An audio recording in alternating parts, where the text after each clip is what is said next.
Olá, eu sou o Liboni e eu sou o diletante profissional. Eu queria falar sobre uma coisa que eu andei pensando esses dias.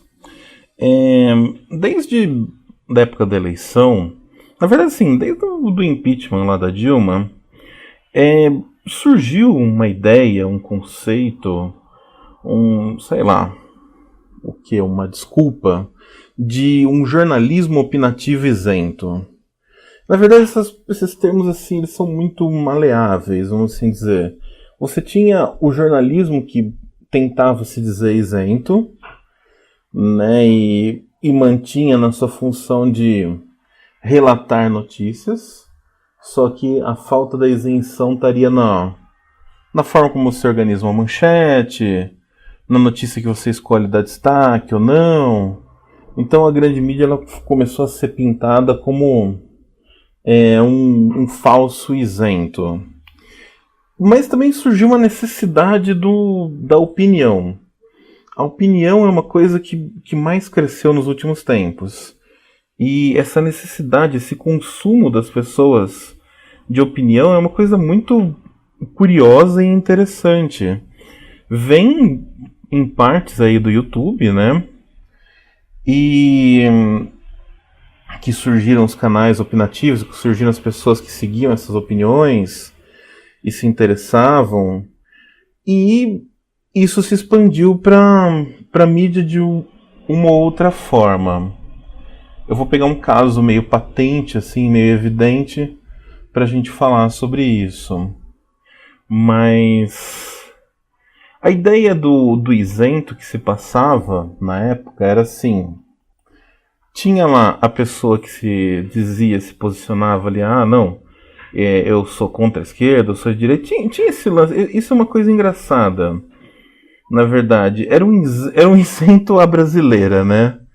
Porque era o isento que se falava de direita, era o isento que se falava liberal, era o isento que tinha uma posição, mas dizia que sua análise era isenta. Né? É meio as nossas famosas jabuticabas, né? Mas a desculpa desses caras, que começam lá no impeachment da Dilma, era assim: não, eu sou isento porque eu quero que saiam todos. A gente quer que a Dilma saia porque é ela que está lá agora, mas depois a gente vai querer que o Temer saia, e depois a gente vai querer que o Cunha saia, e depois a gente vai querer, enfim, e é uma sequência sem fins de querer que as pessoas saiam. Então, a isenção dessas pessoas era meio o seguinte: eu sou intolerante à corrupção, seja de quem for. Eu não tenho bandido de estimação, então eu vou bater em todos. E isso funcionou assim, né? Na época do impeachment e tal, legal. Daí entra o Temer, que é uma figura, né, assim, parece que nasceu com um alvo nas costas, né? Porque ele é aquela figura que passou a vida inteira política dele rastejando pelas sombras e de repente é alçado ali para um protagonismo que ele pode ter armado ou não, e talvez ter armado tenha sido uma estratégia até que ruim, né? Porque o momento de protagonismo dele foi talvez assim, o pior momento da carreira dele, porque foi um momento que colocou uma luz, um facho de luz na cara dele e falou: ó, de fato esse cara é um bandido. E todo mundo, todos os lados concordavam que ele era um bandido, e dizer que o Temer era um bandido, e dizer que o Temer tinha que ser preso, dizer que o Temer era corrupto, era o que garantia a isenção. Porque não é que eu sou contra o PT. Tá vendo? Eu estou aí, tô contra o Temer e tal. Daí chegou a eleição. Da eleição, os dois lados tentaram uma isenção também. Isso é bem curioso, né?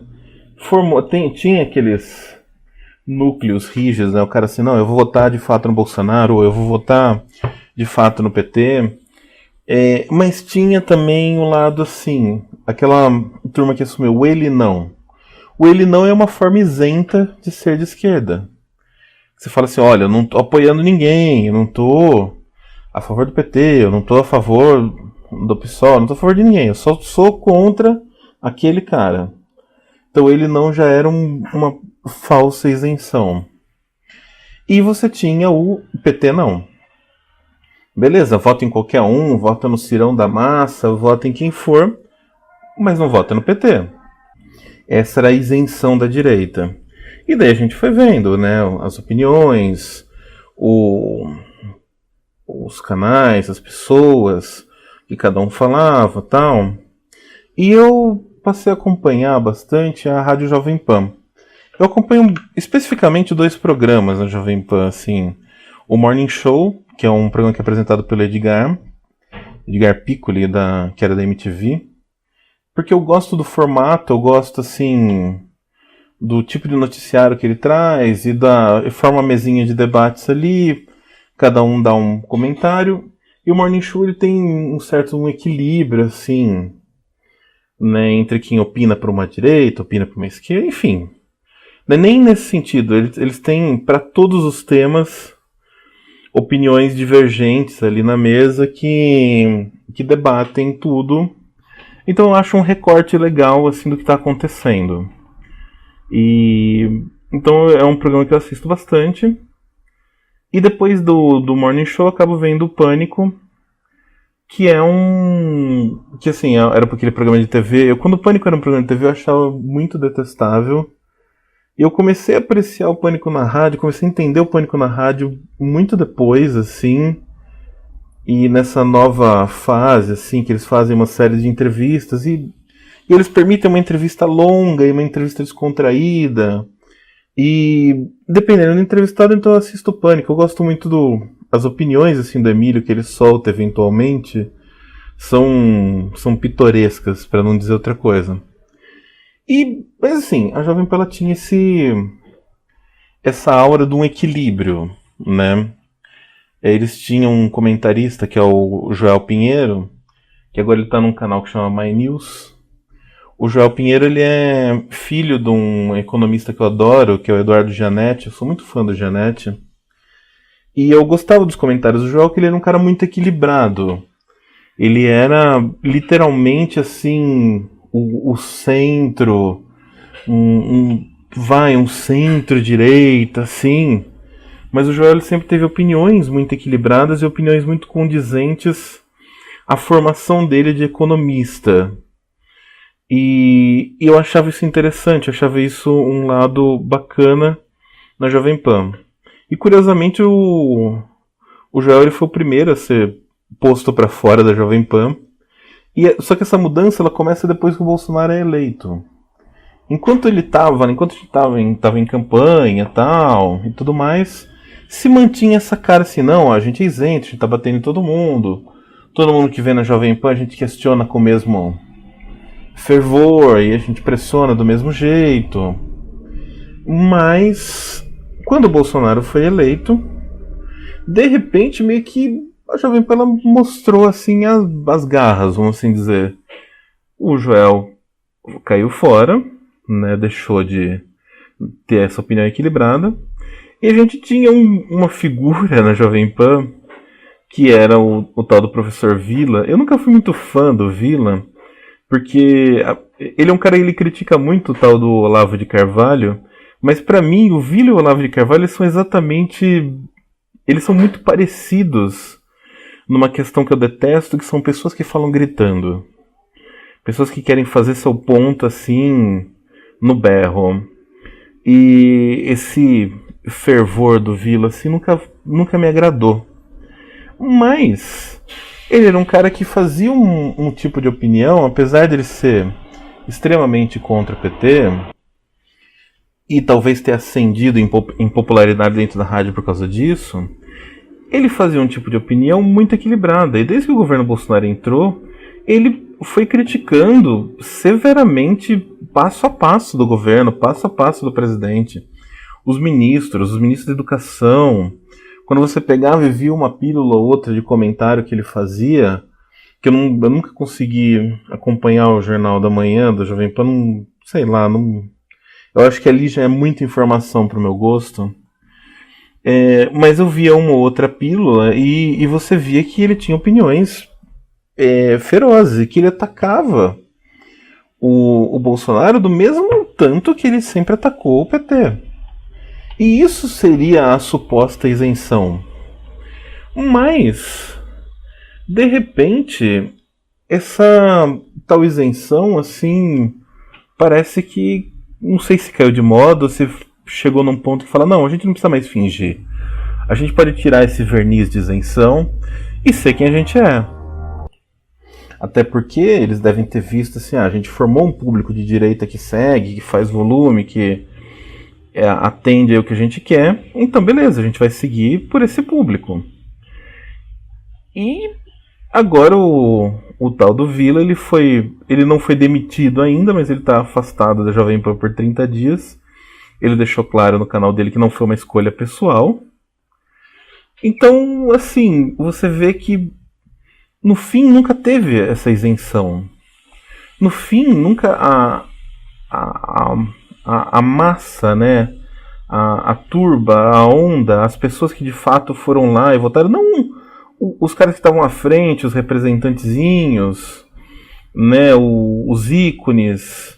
Não essa gente, a massa, o grupo mesmo, ele estava muito direcionado, ele não queria isenção, ele queria o que ele queria mesmo, ele queria ali o Bolsonaro e acabou. Então a audiência começou a ser implacável, começou a mostrar que não queria alguém que atacasse o Bolsonaro. E você vê como as coisas começaram a virar de um jeito muito louco, em que você tem ali os caras da MBL, que foram os caras que arquitetaram, ajudaram ali a montar as manifestações populares, que eram totalmente anti-Dilma, que nessa eleição e já na passada começaram a se embrenhar no poder e se candidatar e se eleger, né, com o discurso de que agora é a nossa vez, a gente vai lá e vai fazer, vai acontecer, vai fazer tudo que a gente sempre falou que ia fazer. Esses caras, quando teve essa última manifestação pró-Bolsonaro, eles começaram a falar, gente, essa manifestação não faz muito sentido e tal. E eles começaram a ser chamados de comunistas. Os caras que eram ali a extrema-direita, os caras que assim, falam, não, eu detesto esquerda, eu passo um esquerdista na minha frente, eu bato. Esses caras começaram a ser chamados de comunista. Simplesmente porque eles não estavam a favor do ícone maior aí, que é o atual presidente. Então, acabou. A isenção, o fingimento de isenção, acabou. As pessoas não querem isenção. As pessoas elas querem o pró ou o contra. E elas ainda dão uma fingida, mas assim, tá caindo muito isso, esse fingimento. Fizeram essa manifestação de domingo meio com a ideia de assim, qual que era o fingimento? A gente tá contra o Congresso que tá atrapalhando, a gente tá contra os elementos aí que estão atrapalhando. E qual era a realidade? A gente tá pró-Bolsonaro, a gente tá aqui defendendo esse cara que a gente colocou e a gente tá muito a favor dele. Esse era a verdade, não era o verniz da coisa. Teve a manifestação ali pelos cortes de educação, que vai ter de novo amanhã, no 30 de maio.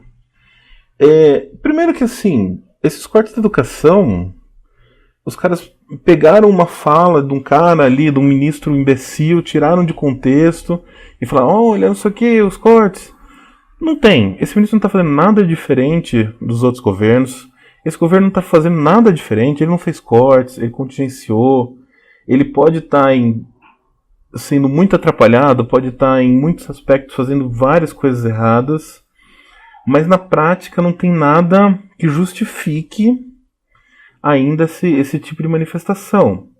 Mas, tudo bem, chamou-se educação uma causa muito simpática, porque educação e saúde e segurança são os pilares do que o Estado precisa nos oferecer, né? Mas agora tá caindo de novo o verniz da coisa e tá ficando, não, amanhã não é pela educação, é assim, o Brasil sem Lula livre não vai pra frente. Então já, cai aquele verniz da isenção, cai a máscara de que a educação era alguma coisa e volta pro ícone. E a gente tá de novo voltando para essas polarizações absurdas. Pessoas que defendem o Bolsonaro com esse fervor, pessoas que defendem o Lula com o mesmo fervor, assim, eu não consigo entender essa paixão. Pelo Lula a gente até releva, entende, porque ele teve ali um tempo de governo, ele tem uns avanços sociais, e por mais que tenha todas as questões polêmicas, eu consigo entender que exista uma paixão por ele, que é cega ao ponto de falar assim, não, tudo bem, é meio, uma paixão meio de Maluf, né? Você tinha muito apaixonado pelo Maluf, pelo tanto que o Maluf fez por São Paulo. Mesmo assim, o Maluf roubou, mas tudo bem. Ele roubou, mas fez pra gente, né? O Lula era meio essa coisa, assim, no fundo a pessoa fala, puta, tá, ele roubou pra caralho, afundou ali a Petrobras, mandou dinheiro pra tudo que é lado, mas ele ajudou muita gente. Então o Lula virou meio um Maluf da esquerda, e a gente entende, assim, que tem uma idolatria por ele. Mas essa idolatria pelo Bolsonaro, eu acho ela muito surpreendente e inesperada. Primeiro porque ele é uma tábula rasa. Você não sabe. Até agora a gente não sabe o que ele toca. O cara só sabe falar de costumes, uma pauta muito ridícula de costumes, e uma caça ao comunismo completamente fora de contexto e completamente fora de sentido. Ele não tem grandes projetos e ele se mostrou um administrador patético até o momento, que tropeça no próprio pé todo dia. Então, eu não consigo entender o fanatismo por ele. Eu consigo entender o amor e o ódio pelo PT, mas eu não consigo entender o fanatismo por ele. E isso me preocupa.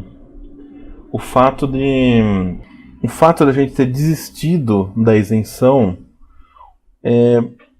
me preocupa um pouco, mas também serve para um outro lado.